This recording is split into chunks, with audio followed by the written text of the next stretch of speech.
আসসালামু আলাইকুম। Hello everyone, সবাই কেমন আছেন? আশা করছি সবাই আল্লাহর রহমতে অনেক ভালো আছেন।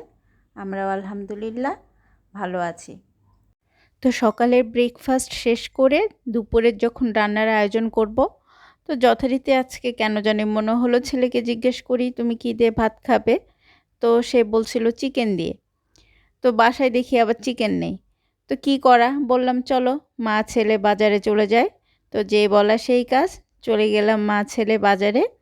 যেহেতু পাশেই কাছাকাছি বাজারটা, এত বেশি প্রবলেম হয় না। তো মুরগিগুলো দেখে বেশ ফ্রেশ লাগছিল। একটা নিতে এসে নিয়ে নিয়েছি 3টা। যাই হোক, নিয়ে মা ছেলে রওনা দিব তার আগে মনে পড়লো, ওহ বাসায় তো শুকনো মরিচ নেই। তো একটু শুকনো মরিচও নিয়ে নিলাম, কারণ আমরা একটু আবার ভর্তা পছন্দ করি, ভর্তা খেতেই হয়। শুকনো মরিচ না থাকলে ভর্তা খেতে ভালো লাগে না। তো বাসায় চলে আসলাম।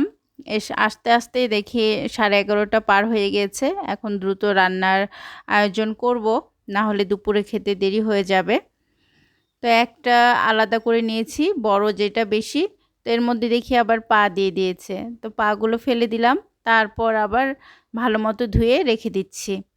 তো চিকেন বাহির থেকে নিয়ে আসলে আমি যেটাই নিয়ে আসুক না কেন ওইভাবে ফ্রিজে রাখি না, আগে একটু ক্লিন করে নিই, রক্তগুলো পরিষ্কার করে নিই, তাহলে আসলে ভালো লাগে বা পরে খেতে রুচি হয়। আর ওইভাবে রেখে দিলে কিন্তু আসলে রুচিটা হয় না। তো যাই হোক, সব কিছু সুন্দর করে কুটে বেছে নিয়েছি। এরপরে একটু করলা ভাজিও কুটে নিয়েছি ছোট আলু দিয়ে। আর এখন আমি মুরগিটা ম্যারিনেট করে নিব। যতটুকু প্রয়োজন ততটুকু আমাদের জন্য নিয়ে নিয়েছি। 1 চক লেবুর রস দিয়ে দিচ্ছি আমি। এই তো পোলট্রি মুরগি বলেন আর পাকিস্তানি মুরগি বলেন, এটা রান্না করার সময় একটু লেবু বা টক দই দিই, না হলে আমার কেমন যেন একটা লাগে। তারপর আদা রসুন বাটা, জিরা ধনা আর হলুদ মরিচ গুঁড়ো এগুলো দিয়ে ম্যারিনেট করে রাখবো 30 মিনিটস। এর মধ্যে আমি কিন্তু করলা ভাজিটা উঠিয়ে দিব। এই ফাঁকে করলা ভাজিটা হয়ে গেলে তারপরে আমি চিকেনটা রান্না করব। তো প্রথমে পেঁয়াজ দিয়ে দিলাম একটু বেশি করে, করলা ভাজিতে কিন্তু একটু পেঁয়াজ বেশি না দিলে খেতে ভালো লাগে না। আর একটা রসুন কুচি দিয়ে দিয়েছি। তারপর কেটে রাখা করলাগুলো দিয়ে দিলাম, লবণ দিয়ে দিলাম স্বাদ মতো, আর হলুদ দিলাম, দিয়ে এটা সম্পূর্ণ সুন্দরভাবে লাল লাল করে ভেজে নিব। তো এটা কমপ্লিট হয়ে গেলে আমি কিন্তু এই ফাঁকে এখন চিকেন রান্না করে নেব।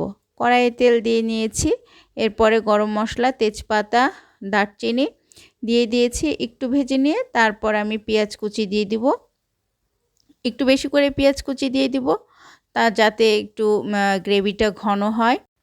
তো এই ফাঁকে একটু সময় নিয়ে আপনাদের কাছে একটা রিকোয়েস্ট করে নিচ্ছি, যারা এখন পর্যন্ত আমার ভিডিওর সাথে আছেন তারা চাইলে আমার পেজটিকে ফলো দিয়ে দিতে পারেন।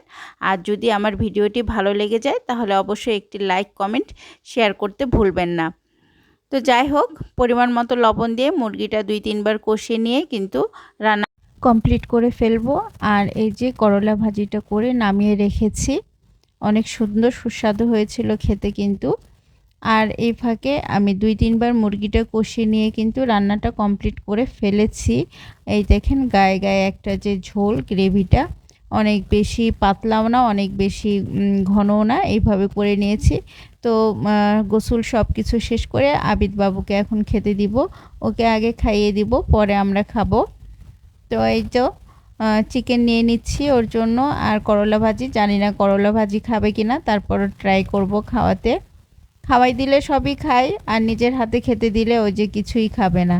তো যাই হোক, গ্রেভিটুকু নিয়ে নিচ্ছি। তো আজকে এই পর্যন্তই। আল্লাহ হাফেজ।